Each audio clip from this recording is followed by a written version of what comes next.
पुण्यातील एका ठिकाणी एका परिसरामध्ये राहणार एक नवरा बायकोचं जोडपं होतं।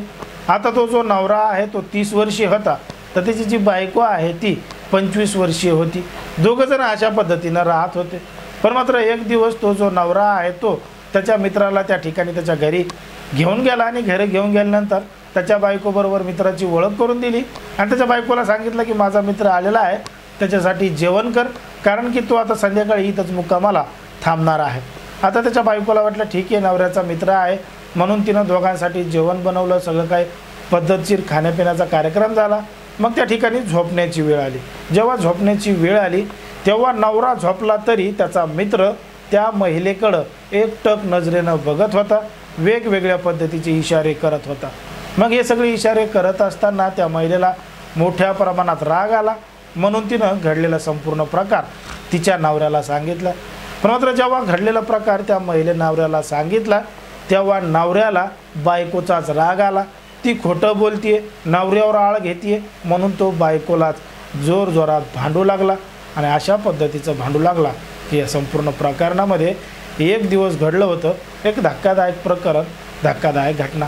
नेमकं काय आहे संपूर्ण प्रकरण, कुठं घडली ही घटना, हे आपलं अगदी सविस्तरपणे बघायचं आहे। पण जर तुम्ही अजूनही आपलं चॅनल सबस्क्राईब केलं नसेल तर लगेच सबस्क्राईब करून घ्या आणि बाजूला असणाऱ्या बेल नोटिफिकेशनला सुद्धा ऑन करायला विसरू नका। आता ही जी संपूर्ण घडलेली घटना आहे ती आहे पुण्यामधीलच।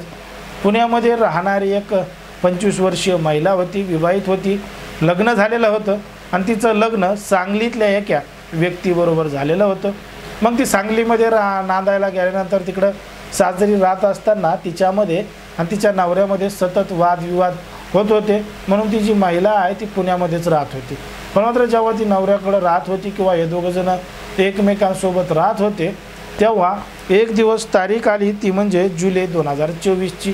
जुलै 2023मध्ये त्या महिलेचा जो नवरा आहे त्याचं वय 30 वर्ष आहे, ही महिला 25 वर्षे, तर त्या महिलेचा 30 वर्षीय नवरा जुलै 2023मध्ये एका मित्राला घरी घेऊन आला आणि घरी घेऊन आल्यानंतर त्याच्यासाठी जेवण बनवतो, या ठिकाणी मुक्कामालाच राहणार आहे असं त्याच्या बायकोला सांगितलं। बायकोनं सगळं काही पद्धतशीरपणानं केलं। पण मात्र जशी संध्याकाळ झाली तसं तो तिच्या नवऱ्याचा जो मित्र आहे तो होता 50 वर्षीय। मग त्या 50 वर्षीय मित्र त्याच्या बायकोकडं एकटक बघू लागला, वेगवेगळ्या पद्धतीचे इशारे हावभाव करून त्या महिलेला खुणू लागला।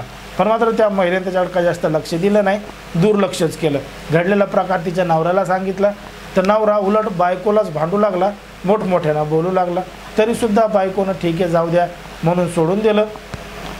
त्याच्यानंतर काही दिवस उलटून गेले। मग तारीख आली 17 फेब्रुवारी 2025ची।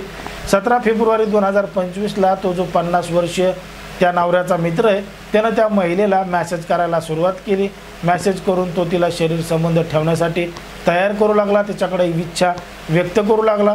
तरीसुद्धा त्या महिलेनं त्याच्याकडे लक्ष दिलं नाही, त्याला इग्नोर केलं, काहीही त्याच्याकडे लक्ष दिलं नाही। बघता बघता पुन्हा तारीख आली 1 मार्च 2025ची। 1 मार्च 2025ला त्या पुरुषानं त्या महिलेला आता थेट फोन केला आणि फोन करून सांगितलं की मला तुझ्यासोबत संबंध ठेवायचे आहेत, कारण की तुझा नवरा नपुंसक आहे, त्याच्या लिंगामध्ये प्रॉब्लेम आहे, तो तुझ्यासोबत काही करू शकत नाही, मग तू मूलबाळाला जन्मसुद्धा देऊ शकत नाही, म्हणून तुझ्या नवऱ्यानं तुझ्यासोबत संबंध ठेवायला सांगितलेला आहे, कारण की त्याला मूलबाळ पाहिजे आहे, असं थेट तो त्या महिलेला म्हणला।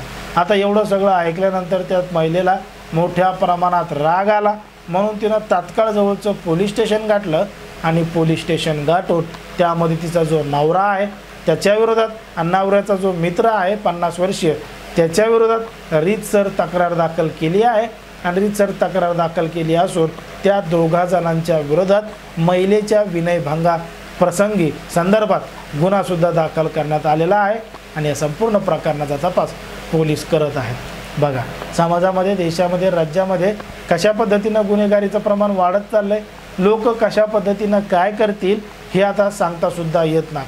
आता ज्या पद्धतीनं या संपूर्ण प्रकरणामध्ये घडलं आहे त्याच्यावर तुम्हाला काय वाटतं हे अगदी स्पष्टपणे कमेंटमध्ये सांगा आणि अशाच पद्धतीचे नवनवीन व्हिडिओ पाहण्यासाठी आपल्या चॅनलला लगेच सबस्क्राईब करा।